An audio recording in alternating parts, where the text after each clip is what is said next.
Hey guys, it's Poppy Rain here, and since I'm sitting here waiting with nothing to do for the next hour, while my boyfriend is in a job interview, there's a job interview today for AAA, I thought we would do another section of our poetry reading. We're still on the book Rhythms and Roads, Victoria Erickson, poems. We left, sorry if the lighting's really bad, guys, but I'm sitting in the car and it's super sunny out. We left off on poem number 20 last time. So here it goes. And like I said in the last video, in case you guys missed it, these poems are not titled. So I'm just going to do numbers by the number of a poem they are. So that way you guys know where one poem starts and where one poem ends. So here it goes. Number 20. If you're stuck on an idea, a memory, or a decision, go do something that drowns the thinking, such as anything that creates movement, fluidity, and flow. Your body forever wants to be ignited and replenished in this way, because we are made and born of water. Number 21. They may ask what inspires you when the voice breaks against your shoulder. When you're expected to ask, plead, or beg. When they tell you they don't believe you. The scent of smoke or leather drifting across the air. The way they shrugged in the second of time, you'll soon long to forget.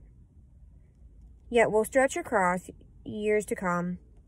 Too much or not enough, or the taste of syrup, or the curve of a hip, or the 100 unseen doors.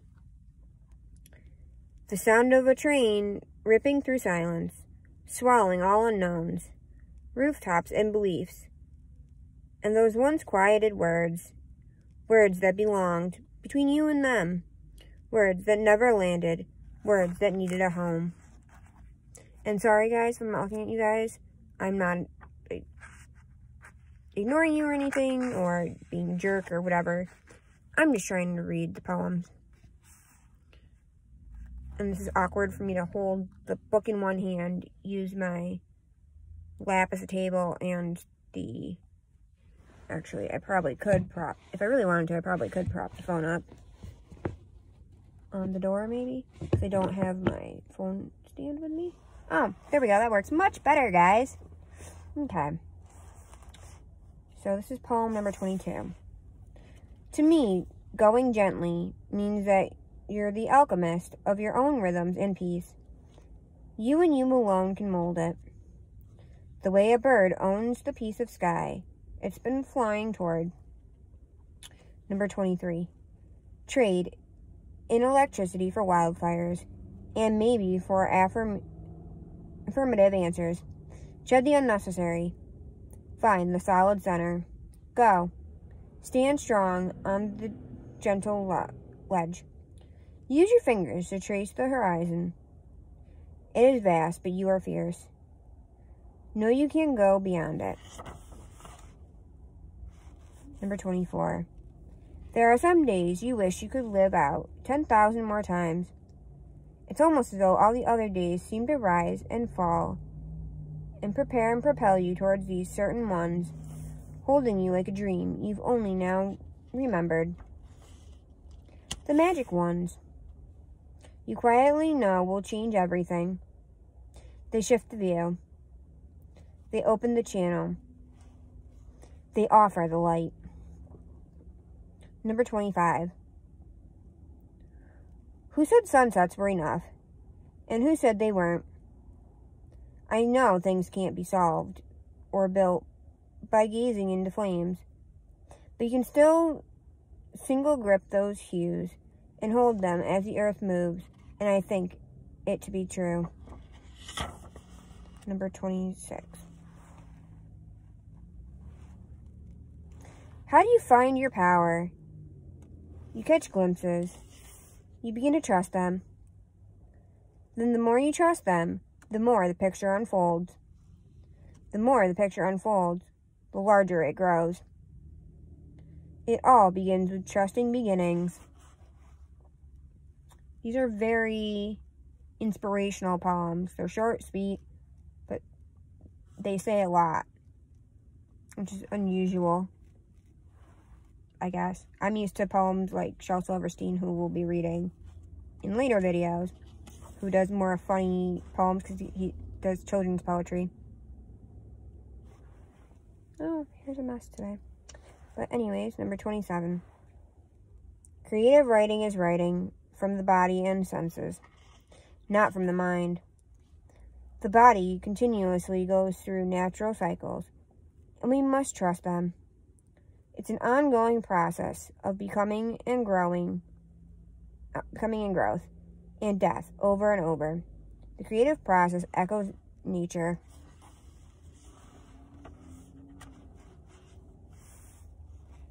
Number 28. One winter seems to last for years in places like this. Gray skies touching gray ground. Days turn to nights, and nights turn to days, until the landscape itself becomes naturally indifferent. How restless it is to remain awake as the earth sleeps below us. How easy it is to turn into ourselves and think too hard for too long, until we, too, become indifferent. I refuse to become indifferent. Number 29. The deeper the burn, the truer the fire. Fire is always worthy of watching, of knowing, of having, to feel the life in it seize on the spark of life within you. Number 30. I'll always want to drive with you. I'll always want to trace all the corners of the world with my own bare hands. We'll whirl by the exits like flight, like wind. Two birds collecting stories, breaking all cages, chasing our whims. Number 31. Transformation itself isn't a joy. The joy is in the freedom that arrives just past the threshold. It rushes through, released like rain.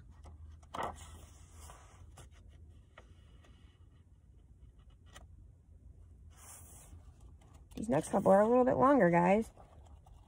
As I mentioned, there's 171 poems in here. That's a lot of poems.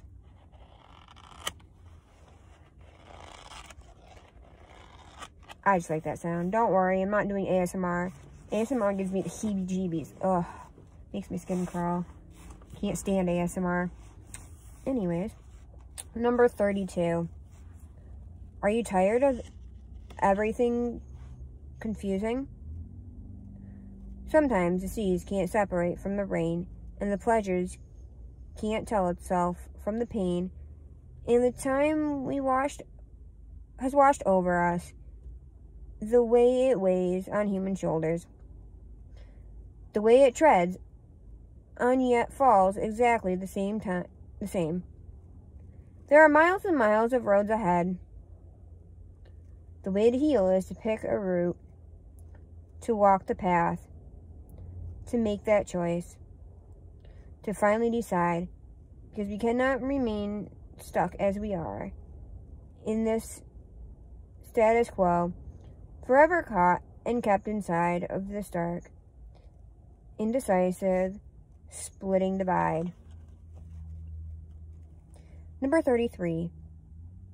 Of course, at first, it was thrilling, before reality and such, in the way time turns over as this earth continues to spin, to move. You wish you could pause it all, throw yourself across the many months that have stretched like wide golden fields. Remember the beginning?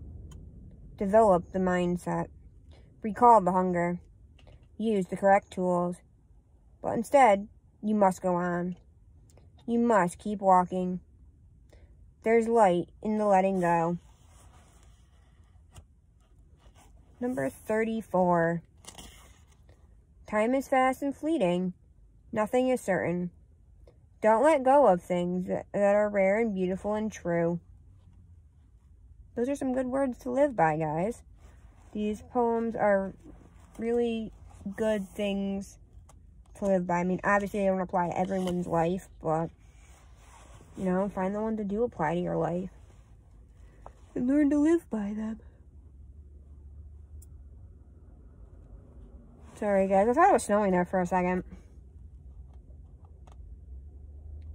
Thankfully, it's not. I'm so sick of the snow. Even though it really hasn't been snowing much. Just the last couple days, it's been, like, on and off snowing. Anyways.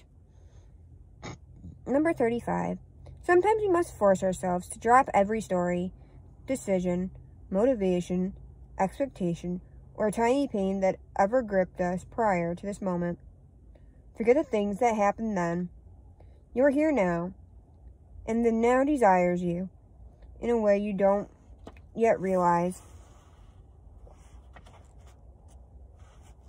Like I said, guys, we'll probably get through this pretty fast, just because these are shorter poems, even though there's a lot more of them. As like with Shel Silverstein, yes, I have 2 books of Shel Silverstein, but their poems are a little bit longer and meatier, so it takes a little bit more to read. So, it'll take a little bit longer. And even with Tyler, not Gregory, I think that's his name. Even though I have 2 of his poem books, again, they're set up more like this. Well, the one is more longer, but the other one is set up more like this, so they're a lot quicker reads. Number 36. It doesn't always have to be so much work. You can't spend all of your days always fighting against the tides, chained to the doors. You cannot seem to break, like a servant, to those clocks as you race against the time. Stop treading and swimming so hard. It's okay sometimes to float, to simply trust the water. Number 37. We spend too much time in our heads, analyzing, wondering, asking, planning. Stop. Come back to here, now. Where I am, it's mid-afternoon in late summer. The sunlight is flooding the grass and ground. It feels still, and all is well. 38. You tried to seek beauty without them in the world, hauling your heart across the valley and plains. Your eyes thirsty for those flowers it took years before spring returned. Number 39. Sometimes the easiest way to find out who you are is to be around those where you don't have to be anything at all except you, as you are here now. That's very good words to live by, because the best way to be is to simply just be yourself and nothing more and nothing less.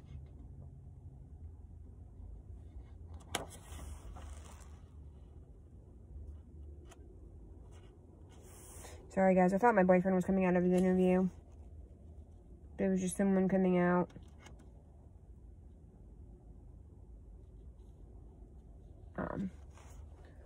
Anyways, number 40. In every heartache, or disappointment, or difficulty, beauty rushes in. Number 41. The night has many answers as it has questions, as many conclusions as it has longings. As it drenches us in darkness, it sheds all we've carried to light. We crawl back to the dreams that have slipped through our days. The body moves through afternoons. The soul breathes through our nights. Number 42. This isn't always a world for hearts. Sometimes the hearts need convincing to leave the quiet rooms of soft safety. Its thirst has a real taste, and we cannot access the truth of a heart without first opening the windows and doors to quench it. You should know today, not someday, that you're allowed this and deserve it. It is later than we think. Number 43. Be less interested in defining yourself as one thing and more interested in your glorious complexities. 44. Friends, lovers, co-workers. How do we know they're good for us? Forget bells and whistles and thousands of other distractions. Ask yourself, can you simply be beside them? 45. When we grow tired of fields, we'll take to the western deserts, the barren grounds, the golden dunes, the wild skies. I want to know the lands that call you in dreams, the views that pull and haunt and want you in the night, and we will go. Number 46.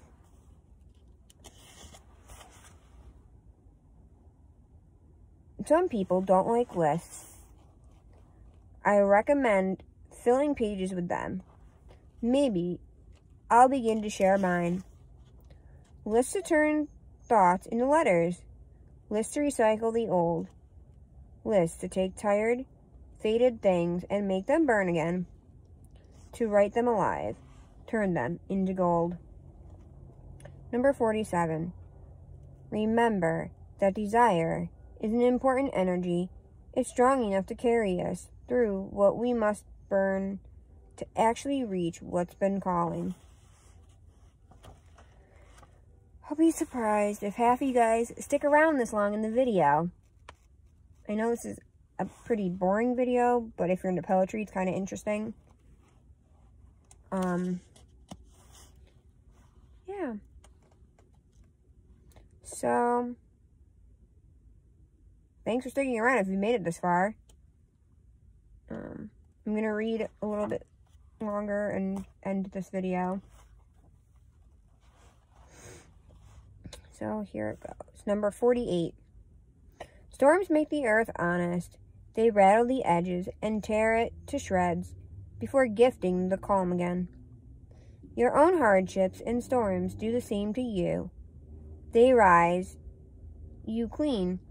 They paint new colors. They deepen your understanding. They give you new language, a certain sweet serenity not previously known. Number 49. Are you not ready, or are you scared? There is a difference, a space between the two. Sometimes every moment is the right moment because you simply have to do it.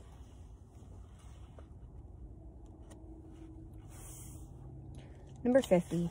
I don't own a TV. I prefer music that makes words, that takes me. Words upon words. Worlds that work and weave through my imagination the way books and illustrations would as a child. This is how we consciously create the soundtracks to our lives. 51. If you want to expect things, only expect them from yourself. Don't take the reins of anything or anyone else. This is how to remain on the horse, by only riding your own. Number 58. Wow, way ahead of myself. Number 52. I was going to say, how do we get from 51 to 58? Sorry, guys. My eyes are kind of wigging out on me a little bit right now. As I've mentioned in previous videos. My eyes have been bothering me lately, and I can't get into the eye doctor till February. So, yeah. Anyways, number 52. I just wanted to speak from experience that you should do the absolute insane crazy thing, the thing that pulls you in the night, defying sense and logic and plans, because I decided to take that route and I struggled.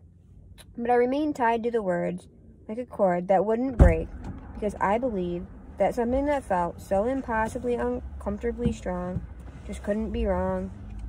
You need to trust your body. It already knows the way. Well, guys, this is where I'm going to end off the video for now, because my boyfriend just got done with his interview, and we have some running around to do. So, catch you on the flip side when we do part 3 of this book. Bye!